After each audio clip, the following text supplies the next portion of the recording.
हाँ, hi friends, मैं Amay sir. हम लोग होमोजेनियस इक्वेशन के अंदर और एक सम करने वाले हैं। ये पर्टिकुलर सम जो है ये मुंबई यूनिवर्सिटी के अंदर 2023 को पूछा गया है। ये पर्टिकुलर सम के अंदर देखो, हमें के वैल्यूज है वो निकालने हैं और उसके बाद सॉल्यूशन सॉल्व करना है। लेकिन के वैल्यूज निकालने के लिए हमें करना क्या पड़ेगा, देखो पहले ये जो इक्वेशन दिया है इसको मैट्रिक्स फॉर्म में लिखना हूं, क्योंकि अगर मैं x का वैल्यू यहाँ पे 2, यहाँ पे 1, यहाँ पे 1 है, हमें स्टार्टिंग में फर्स्ट पोजीशन में x का जो स्टार्टिंग का जो वैल्यू है वो 1 चाहिए, तो ही जाके हम लोग 0 0 कर पाएंगे। तो यहाँ पे देखो, मैं ये जो फर्स्ट इनको नंबर दे देता हूं, ये फर्स्ट नंबर है, ये सेकंड नंबर है और ये थर्ड नंबर है। तो सेकंड वाला जो इक्वेशन है, सेकंड वाला इक्वेशन है, उसको मैं उसके कोएफिशिएंट पहले लिख देता हूं। उससे क्या फायदा होगा ये देखो आप, 1 यहाँ पे, इसके बाद के -4 और लास्ट में 4k+2, ये एलिमेंट मिल चुके हैं हमें। इसके बाद ये लिख देता हूं 2, इसके बाद 3k और ये हो गया आपका 3k+4। ओके, इसके बाद 1 2 इंटू k+1, इसके बाद 3k+4 और ये आपका डिटर्मिनेंट यहां पे हो गया है। तो इज इक्वल टू मैं 0 कर देता हूं। ओके, अभी देखो डिटर्मिनेंट ऐसे भी डायरेक्टली सॉल्व कर सकते हैं, लेकिन काफी डिफिकल्ट रहेगा। तो मैं थोड़ा एक टेक्निक यूज करता हूं, उससे डिटर्मिनेंट निकालना थोड़ा आसान हो जाएगा। हम लोग क्या करेंगे, देखो यहाँ पे पर्टिकुलरली यहाँ पे मैं अलग पेन से थोड़ा ड्रॉ करता हूं। यहाँ पे आप यहाँ पे और यहाँ पे 0 ला सकते हो। इससे क्या होगा, डिटर्मिनेंट सॉल्व करने में आसानी गिरेगी। ओके, तो मैं ये पर्टिकुलर पोजीशन के अंदर 0 लाने की कोशिश करता हूं। कैसे कर सकते हैं, तो यहाँ पे मैं क्या कर सकता हूं, देखो R2 -2R1 कर देंगे और R3 -R1 कर देंगे। इससे होगा क्या, देखो आप देखेंगे तो ये पर्टिकुलर जो वैल्यूज है, यहाँ पे 1 रहेगी, यहाँ पे 0 रहेगी, यहाँ पे 0 आ जाएगी। अभी सॉल्व करते वक्त इसको ध्यान से सॉल्व करना है। साइड में सॉल्व कर सकते हैं आप। 3k-2 इंटू k+4 करना है। दूसरा जो वैल्यू है वो 3k+4 -2 इंटू 4k+2 करना है। ये सॉल्व करना पड़ेगा आपको। ओके, इसके बाद ये होने के बाद थर्ड रो के अंदर थोड़ा आसान है। इसके बाद 2k+2 -k-4 करना पड़ेगा यहाँ पे, और यहाँ पे हम लोग 3k+4 -4k-2 करेंगे। ये माइनस साइन से मैं अंदर मल्टीप्लाई ही करके लिया है पहले। ओके, तो पे देखो ये जो पर्टिकुलर वैल्यूज है ये वैसे के वैसे रहेंगे, k+4 एंड 4k+2। अभी यहाँ पे हमें वैल्यूज नए वाले फॉर्म करके मिलने वाले हैं। यहाँ पे वैल्यूज क्या मिलेंगे, देखिए 3k -2k +-8 is equal to, तो इसके अंदर वैल्यू क्या मिलने वाली है, देखो ये हो गई आपकी k-8 वैल्यू हमें मिलने वाली है। इसके बाद यहाँ पे आप देखेंगे तो ये 3k+4 -8k और यहाँ पे आप देखेंगे तो -4, तो ये चले जाएंगे, तो हमें यहाँ पे -5k मिलने वाले। ये सभी वैल्यू को हम लोग अगर ब्रैकेट देंगे तो थोड़ा अच्छा रहेगा, क्योंकि इसके निगेटिव साइंस भी प्रॉब्लम हो सकते हैं।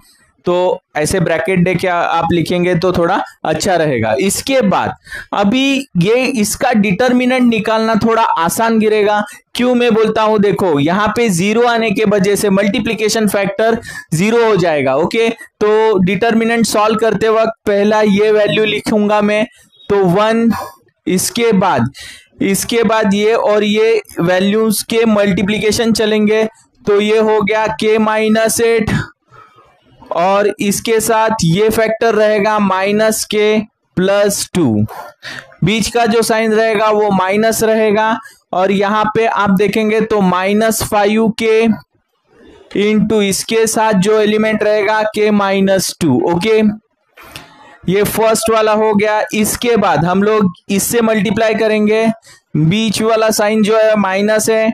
इसके बाद ये हो गया k+4, यहाँ पे आप इसको और इसको अगर मल्टीप्लाई कर देते हैं, इसको और इसको, तो ये 0 हो गया, ये साइन माइनस हो गया, और ये भी 0 हो जाएगा। ओके, ये और ये एलिमेंट, ये और ये एलिमेंट 0 हो गया। इसके लिए ये वाला एलिमेंट पूरा जनरेट नहीं हो पाएगा। इसके बाद यहाँ पे प्लस लास्ट वाला एलिमेंट बचता है, तो इसके अंदर भी 4k + 2, यहाँ पे भी सेम क्राइटेरिया हम लोग अप्लाई करेंगे। ये और ये, इसके साथ ये 0 हो गया, और ये चला जाएगा, तो ये भी 0 हो जाएगा। तो ये दोनों एलिमेंट नहीं बचेंगे, इसके लिए मैंने यहाँ पे और यहाँ पे 0 लाया। इससे हमें ये सॉल्व करने में आसानी होगी। तो पर्टिकुलरली यहाँ पे तो ये 0 हो गया, यही सॉल्व करना है आपको। तो ये हो गया k-8, तो मैं ये k से अंदर मल्टीप्लाई करके लेता हूं, तो -k² + 2k +8k -16, minus minus plus हो गई है, तो ये +5k², और यहाँ पे हमें मिलेंगे -10k। ओके, ये वैल्यूज इज इक्वल टू 0। अभी यहाँ पे k² वाले वैल्यू साथ में लेने हैं, तो 4k² हो जाएंगे। इसके बाद k वाले वैल्यू साथ में लेंगे, तो ये इससे 10 के फॉर्म हो गए, और यहाँ पे माइनस है, तो ये और ये इसके साथ चले जाएंगे। आपको यहाँ पे पर्टिकुलरली -16 इज इक्वल टू 0 ये वैल्यू मिल चुकी है। अभी k² इज इक्वल टू 16, और ये 4 है, 4 इसके साथ कैंसिल होते हैं, तो k² इज इक्वल टू 4, और k इज इक्वल टू ये √16 में चले जाएंगे, तो k के 2 वैल्यूज फॉर्म होके मिलेंगे आपको 4, तो ये 2, तो k के 2 वैल्यूज मिलेंगे हमें, k इज इक्वल टू 2 और k is equal to -2। Okay, इस तरह से k के 2 वैल्यू हमें यहाँ पे मिल चुके हैं। यहाँ पे देखो हमें करना क्या है।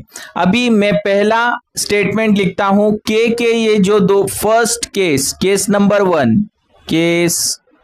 नंबर 1 के अंदर मैं लिखता हूं कि k के जो वैल्यू मिले हैं, k के जो वैल्यूज मिले हैं इज नॉट इक्वल टू +और -2, मतलब प्लस और -2 ये वैल्यू k का है नहीं, ऐसा बोल देता हूं।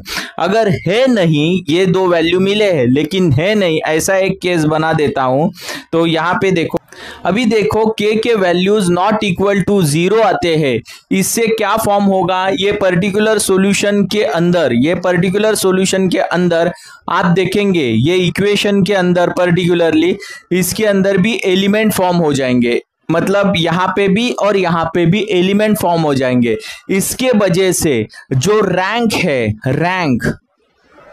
रैंक जो है वो ये पर्टिकुलर इस मैट्रिक्स का मैं ए बोल देता हूं इसको, रैंक जो है वो क्या मिलेगा, 3 मिलेगा। और 3 मिलेगा तो नंबर ऑफ अननोन्स भी क्या रहेंगे, नंबर ऑफ अननोन्स भी सेम रहेंगे ये पर्टिकुलर केस के अंदर। इससे होगा क्या, ये जो पर्टिकुलर केस के अंदर रैंक सेम है, नंबर ऑफ अननोन भी सेम है, 3 ही मिलने वाले हैं, इससे कौन सा केस फॉर्म होता है, ये वाला केस फॉर्म होता है। इससे क्या होगा, देन दी पॉसिबल सॉल्यूशन क्या रहेगा, इज 0 और द ट्राइवल सॉल्यूशन मिलेगा। पॉसिबल जो सॉल्यूशन है वो ट्राइवल मिलेगा। क्यों मिलेगा? क्योंकि इसके अंदर रैंक और number of the unknowns same रहेंगे। ये पर्टिकुलर क्योंकि इसके वैल्यूज प्लस और माइनस 2 नहीं रहेंगे, कोई और रहेंगे। तो ये केस हो गई। दूसरी वाली केस क्या होती है? देखो, केस नंबर 2 के अंदर हम लोग के की वैल्यू अगर मैं 2 ले देखो, अभी के का जो वैल्यू है ये 2, ये पर्टिकुलरली मुझे ये इक्वेशन में प्लेस करना है। ये इक्वेशन मुझे, मैं इक्वेशन नंबर 1 बोल देता हूं इसको। इक्वेशन के पुट इन इक्वेशन 1 में करता हूं। क्यों मैं 1 में करता हूं? इसमें भी कर सकता था, लेकिन इससे हमें वापस से ये ऑपरेशंस मतलब ट्रांसफॉर्मेशन, रो ट्रांसफॉर्मेशन करने पड़ेंगे। लेकिन यहाँ पे पर्टिकुलरली रो ट्रांसफॉर्मेशन हमें लोग ने किए हुए हैं, तो यहाँ पे रेडीमेड है हमारे पास, तो हम लोग ये करेंगे। तो यहाँ पे देखो 1 है, 0 है, 0 है पहले से मौजूद। अभी के वैल्यू में 2 प्लेस करता हूं यहाँ पे, तो मुझे क्या मिलेगा? 6 मिलेगा। यहाँ पे भी मैं 2 प्लेस करता हूं, तो यहाँ पे 10, यहाँ पे -6, यहाँ पे आप पर्टिकुलरली देखेंगे तो -10 हो जाएंगे। यहाँ पे आप सॉल्व करेंगे तो ये 2 और ये 2 रहेगा और ये 2 रहेंगे, तो -0 हो जाएगा। यहाँ पे भी 2 आ जाएंगे और यहाँ पे +2, तो ये भी 0 हो जाएगा। इससे हमें काफी आसानी गिरेगी x y z, और ये जो रहेगा वैल्यू ये 0 0 0, इस तरह से मुझे ये वैल्यूज मिल चुके हैं। अभी ये टोटली हमें सॉल्व करके मिला है। अभी यहाँ पे हमें 2 सॉल्यूशंस मिल चुके हैं। यहाँ पे आप देखेंगे तो यहाँ पे मुझे 2 सॉल्यूशंस मिल चुके हैं, और नंबर ऑफ अननोन्स कितने हैं? सॉल्यूशन जो है, मतलब रैंक जो है, इसका रैंक जो है वो 2 है, और नंबर ऑफ अननोन्स जो है, नंबर ऑफ अननोन्स कितने हैं? नंबर ऑफ अननोन्स 3 है, तो वो लेस देन है। मतलब ये जो सॉल्यूशन है ये केस में आ गया है। इसके अंदर पॉसिबल सॉल्यूशन निकल के आएंगे और नॉन ट्राइवल सॉल्यूशंस मिलेंगे। तो सॉल्यूशंस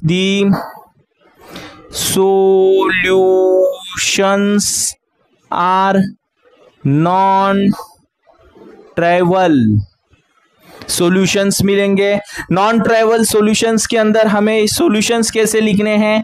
ये हो गया x + 6y + 10z is equal to 0 है, और दूसरा -6y -10 z is equal to 0। इस तरह से मुझे 2 सॉल्यूशंस मिले हैं। अभी ये जो 2 सॉल्यूशंस है, इसके अंदर पर्टिकुलरली वैल्यू नहीं मिल पाती है। इस केस के अंदर मुझे पैरामीटर लेना पड़ता है। चाहे तो आप वो t ले सकते हो, p ले सकते हो। तो यहाँ पे मैं या तो y को या तो z को कोई भी एक पैरामीटर ले सकते हो। तो मैं z के लिए पैरामीटर पुट करता हूं, z is equal to t। अगर z is equal to t में यहाँ पे पुट कर दूंगा तो यहाँ पे मुझे वैल्यूज क्या मिलेंगे? देखो, z यहाँ पे t पुट करूंगा तो यहाँ पे मुझे वैल्यूज मिलेंगे ये 6y -10t is equal to 0। तो ये हो जाएंगे -6y is equal to 10t, और यहाँ पे y is equal to 10t/6, और इसको माइनस साइन आएगा। ओके, मतलब मैं अच्छे से लिखता हूं, y is equal to -10t/6 मिल चुके हैं। अभी ये दोनों वैल्यूज मुझे ये इक्वेशन के अंदर पुट करने हैं। तो यहाँ पे देखो x + 6y का वैल्यू मुझे क्या मिला है? -10t/6। इसके बाद ये हो गया आपका 10z का वैल्यू मुझे क्या है, हम लोग ने कंसीडर किया है t इज इक्वल टू 0। तो ये चला गया। x is equal to -10t + 10t is equal to 0। तो x का वैल्यू मुझे यहाँ पे क्या मिला है? x इज इक्वल टू 0 मिल चुका है। का वैल्यू 0 है, y का जो वैल्यू है वो हमें क्या मिला है, इसको डिवाइड कर देंगे तो ये 5/3, तो ये -5t/6 मिला है।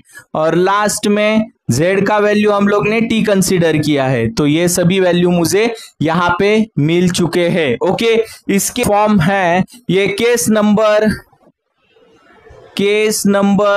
3 के अंदर हम लोग बढ़ेंगे। केस नंबर 3 के अंदर हम लोग k का जो वैल्यू है वो -2 ले लेंगे। k का वैल्यू -2 लेने से देखो क्या इक्वेशन फॉर्म करके मिलने वाला है मुझे, x y और z इज इक्वल टू 0 0 0। और अभी ये k के वैल्यूज में माइनस यहाँ पे 1 0 0 रहेगा, यहाँ पे -2 अगर प्लेस करता हूं तो यहाँ पे 2 मिलने वाले हैं। यहाँ पे -2 पुट करता हूं तो यहाँ पे मुझे -8 और ये तो -6 रहेंगे, -6 रहेंगे। यहाँ पे भी मैं -2 पुट कर देता हूं यहाँ पे, तो -2, तो यहाँ पे -10 बनेंगे और यहाँ पे भी +10 बनेंगे और यहाँ पे -2 रहेंगे k के वैल्यूज। तो यहाँ पे वैल्यूज जनरेट हो जाएंगे, तो क्या जनरेट होंगे, -2 -2 -4 और यहाँ पे -2 -2 -4 प्लस -2, यहाँ पे -2 +4। ओके, इस तरह से मुझे यहाँ पे वैल्यू। अभी देखो ये पर्टिकुलर जो लास्ट के 2 रो मिले हुए हैं इसके अंदर हमें ऑपरेशन थोड़ा करना पड़ेगा। तो यहाँ पे मैं क्या करता हूँ, देखो R2 डिवाइडेड बाय 10 कर दूंगा और यहाँ पे R3 डिवाइडेड बाय 4 कर दूंगा। तो यहाँ पे मुझे वैल्यूज क्या मिलने वाले हैं, देखो तो यहाँ पे मुझे वैल्यूज मिलेंगे, वो मैं यहाँ पे लिखता हूँ, ये 1 2 -6, यहाँ पे 0 0, यहाँ पे -1 1 -1 1। ये वैल्यूज मुझे यहाँ पे x y और z यहाँ पे 0 0 0। ओके, तो अभी यहाँ पे मैं लास्ट R3 -R2 कर दूंगा तो मुझे यहाँ पे सॉल्यूशंस मिलने वाले हैं। यहाँ पे 1 2 -6, ये हो गए 0 0, यहाँ पे -1 -1 1 0 0 और यहाँ पे x y और z रहेंगे इज इक्वल टू 0 0 0 0। ये मुझे यहाँ पे मिल चुके हैं। अभी मैं इससे इक्वेशन फॉर्म कर लेता हूँ, x + 2y -6 z is equal to 0 और -y + z is equal to 0। इस तरह से मुझे ये इक्वेशन भी मिल चुके हैं। अभी देखो यहाँ पे मैं z का जो वैल्यू है वो पैरामीटर t करके कंसिडर करता हूं, तो z का वैल्यू मैं t लिख देता हूं। तो y का जो वैल्यू बनेगा y + t is equal to 0, y is equal to also इस तरफ चला जाएगा तो t ही मिलेगा। तो y का भी वैल्यू मुझे t मिला है, z का तो वैल्यू मैंने t कंसीडर किया है। अभी ये दोनों वैल्यूज में इसके अंदर ऐड कर देता हूं, x + 2 इसका वैल्यू t रहेगा -6 t इज इक्वल टू 0। तो x is equal to x का वैल्यू मुझे क्या मिलने वाला है, 4t -4t उस तरफ चले जाएगा तो 4t। ये वैल्यू मुझे x का मिल चुका है, वैल्यूज मिल चुके हैं। ओके, तो आप इसका स्क्रीनशॉट ले लो। ये पर्टिकुलर जो सम है वो काफ़ी लेंदी है, लेकिन इसके अंदर हमें केसेस सॉल्व करने होते हैं और यही बेस है इसका, मतलब ये 2 केस वही बेस है लेकिन हमें इसके सॉल्यूशन के सभी सॉल्यूशंस हमें डिस्कस करने के लिए यहाँ पे कहा गया था। तो हम लोग ने यहाँ पे तीनों केसेस लिए और केस के अंदर पुट करके वैल्यूज निकाले हुए हैं। ओके, इस पर्टिकुलर सम के अंदर आपको कोई भी डाउट है, कोई भी क्वेश्चन है तो कमेंट बॉक्स में कमेंट करके जरूर पूछ लेना। और अगर मेरे वीडियो आपको अच्छे लगते हैं तो लाइक, सब्सक्राइब और शेयर ज्यादा से ज्यादा करना। Thanks for watching my video.